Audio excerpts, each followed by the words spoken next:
and welcome to Monkey Broadcast, our monthly review and discussion show with me, the Jonin Monkey. And me, Sven McMessage Crusader. Sven's a very busy fellow. And so, this is the month of August. Not much has happened, except Sven's received messages, and I took a literal arrow to the knee, but that's a long story. Oh, the irony. Also, I've been baking. But then again, it's August.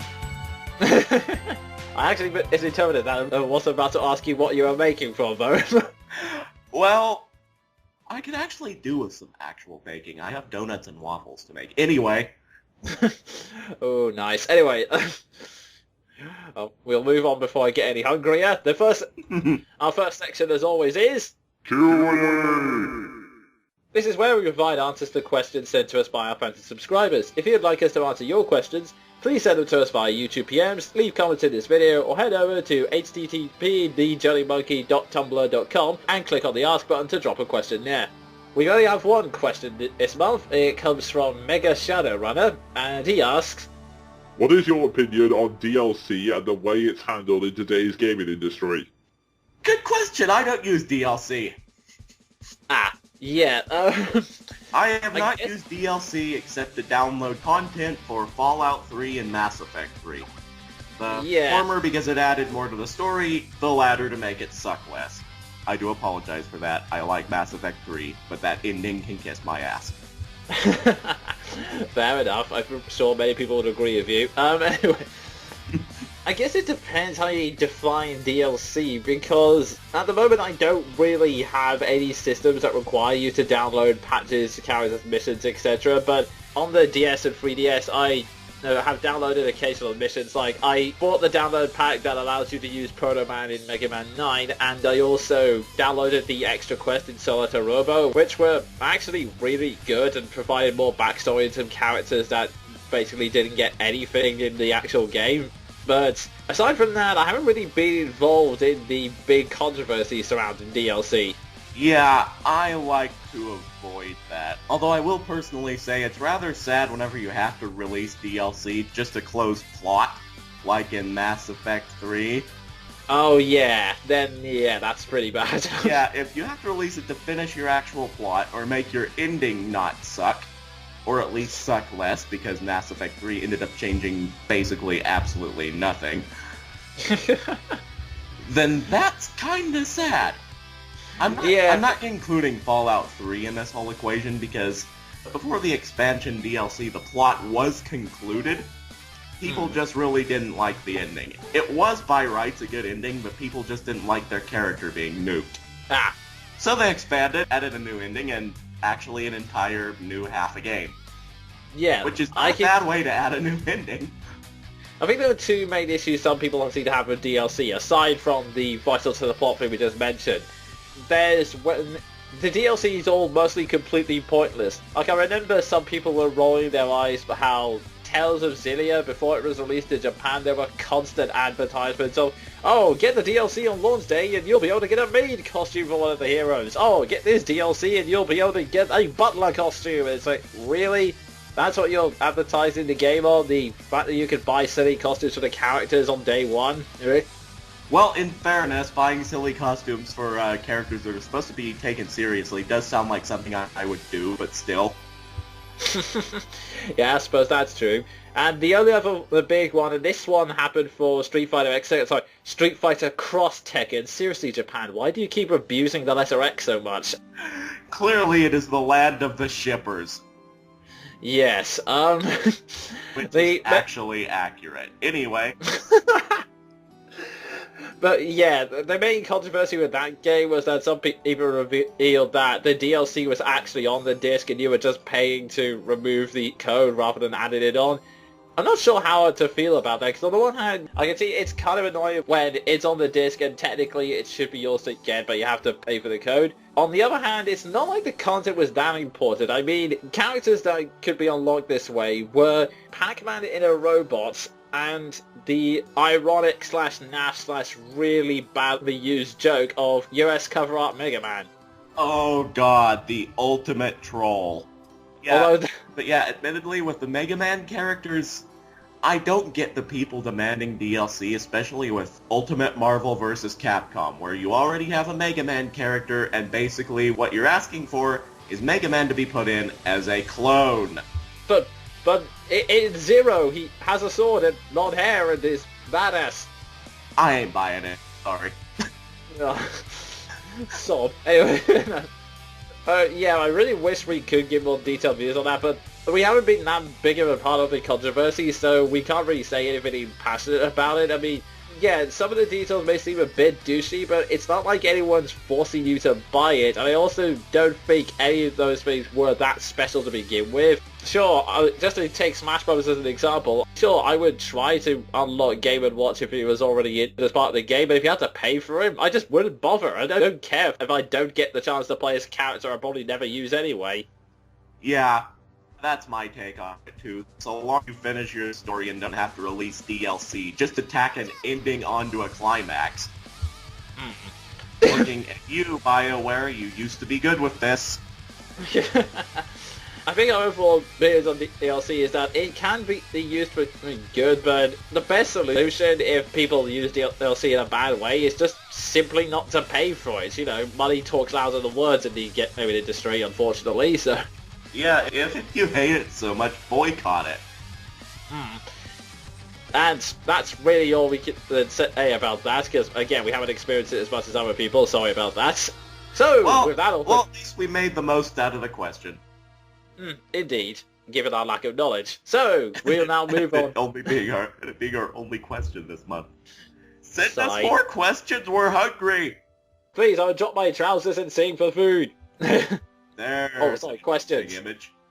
An image you can't see because this is the podcast and there are no visuals. Anyway. I can imagine it in my mind. Next question! Oh, wait. Sadly, there are no questions. No, so, next section! Alrighty then, we now move on to... Movies! The title of this section is pretty obvious. This is where we review the movies we've been watching, and I've been watching one pretty big movie recently. It comes from a very popular line of movies. A lot of people like the previous incarnation, and they've often claimed that this particular movie has a tough act to follow. Will it live up to the hype, or will it turn out to be a disappointment? So, Ice Age 4. That was an incredibly interesting movie, and that scene where there's a giant crab and someone says, "Holy crab," that was possibly the biggest highlight of my entire year. Nice lead up, my man. I'm joking, I was actually watching Batman The Dark Knight Rises. Somehow I figured. Oh, I did. But yeah, I did see The Dark Knight Rises, the last of the Christopher Nolan trilogy of Batman movies, and it seems that, once again, I appear to be in the minority of this. And oddly enough, not for the reasons you appear to be thinking, most people actually dislike it, saying it's not as good as The Dark Knight. I'm saying it's good and actually better than The Dark Knight. Yeah, I think we went over this at one point in the Monkey broadcast. Yeah. Your whole opinion on The Dark Knight. Oh, you mean the Joker wins, the movie? Yes. I think in fairness that may be the reason why I look at this movie slightly more positively, because, as Sven pointed out, my opinion on The Dark Knight is lower than everyone else's. Don't get me wrong, I'm not saying it's a bad movie, I'm just saying I don't think it's quite as good as everyone else does, but yeah, I went to see The Dark Knight Rises last week, and overall it's pretty good. The plot, for those of you who haven't been keeping track, is that 8 years ago, after Batman took the fall for Harvey Dent by pretending he went on a rampage and killed a SWAT team, which admittedly I'm surprised that Gotham believed, considering it's a very random action for Batman to do with seemingly no point, but whatever. It's been 8 years since Batman has taken the fall. Bruce Wayne has basically become a recluse hiding away from the world, and the police have been able to use Harvey Dent instead to rush in, can't remember what it's called, but some kind of legislation that allows them to lock up criminals much quicker and easier, etc, etc. And so Gotham is now virtually crime-free. But there is a secret underground network led by a man named Bane, who is a member of the League of Shadows from the first movie, and is now wants to continue Ra's al Ghul's work by having Gotham tear itself apart and then blowing up Gotham in the process. You know, just to finish it off and everything. Seems effective. So now Bruce Wayne has to recover the skills he lost in order to take on Bane and save Gotham City. Oh, and Catwoman's in this movie. She's important to the plot, but she keeps darting around the place, so... Well, at least that's accurate.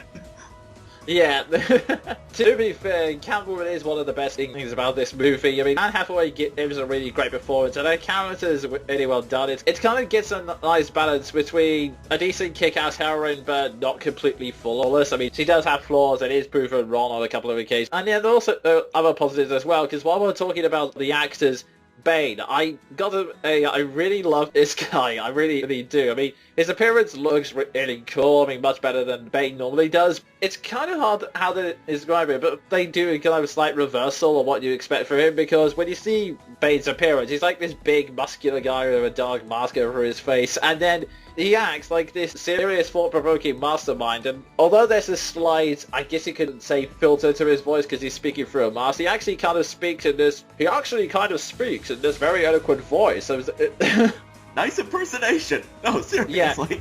Yeah. Thank you, I tried my best. That was actually what made him so enjoyable, just the fact that it was a kind of a stark contrast, and it really does kind of work. It makes it really enjoyable, and he often comes up with some of the best lines of the movie. I'd say he makes a better villain than Joker, just he seems to have slightly more purpose to his plan, although there are some weaknesses I'll get onto in a bit, but he's definitely one of the most enjoyable parts, and I don't know, it's kind of hard to describe. Everything I find just seems to work a little bit better than Dark Knight. The plot is a little tighter, the characters are much more enjoyable, even though Christian Bale's deep Batman voice is less silly, I guess you could say, so that you can take it a little more seriously than you could in some of the past movies, which definitely helps. Yeah, that voice basically tended to be the most distracting thing in the entire series. Pretty much, yeah, but that's lessened a bit, so that's good. I just think everything just came together well. The acting was really good, the writing, for the most part, is pretty good, the action sequence is also good, and so many people raise arguments about the faults of it, but there are even plot holes which are actually kind of explained in the movie, which I won't go into too much for spoilers. But there were just so many of the arguments I really don't see. Like, some people argue, oh, Anne Hathaway was a bad choice for Catwoman because the whole point of her character, at least in this movie, is that she's apparently had an incredibly rough life and has had to steal in order to survive and everything like that. They say that Anne Hathaway looks like she's never had a single rough day in her life, which I kind of wonder how you make someone look like that. Especially when they spend most of their time wearing their catsuit and then disguising themselves as rich maids to steal people's money. So that's kind of hard to pull off. I believe we're also coming up with stuff like Bruce Wayne has to learn how to be Batman, then fails and has to learn how to be Batman again. But I think they're kind of missing the point, because the whole point of the first half of the film is that Bruce is a bit arrogant. He thinks he can just slip back into the Batman role and everything will be fine. Mild spoiler, it doesn't quite work like that, in that he gets his ass completely handed to him, and oh yay, curb stomp battles. So the second half of the movie is actually him regaining what he lost and rising from possibly his worst moments. So that all works pretty well in my mind. And that's not even getting into some of the stuff like, oh, Batman didn't solve this problem using detective skills. None of the Nolan films have Batman solve it using detective skills. In The Dark Knight, he only won because he had this stupid mobile phone sonar thing for some reason. Pretty much the only other way he's used it's been a while since we've seen Batman Begins, but I'm pretty sure the only detective skill that came out of that was telling people, you go that direction, I'll go this direction. That's yeah, great detective skills there. Yeah. I'm not saying it's bad as to bring up those points. I'm just saying you can't claim that this is something unique only to this film. That's a problem that all of the Nolan films have had.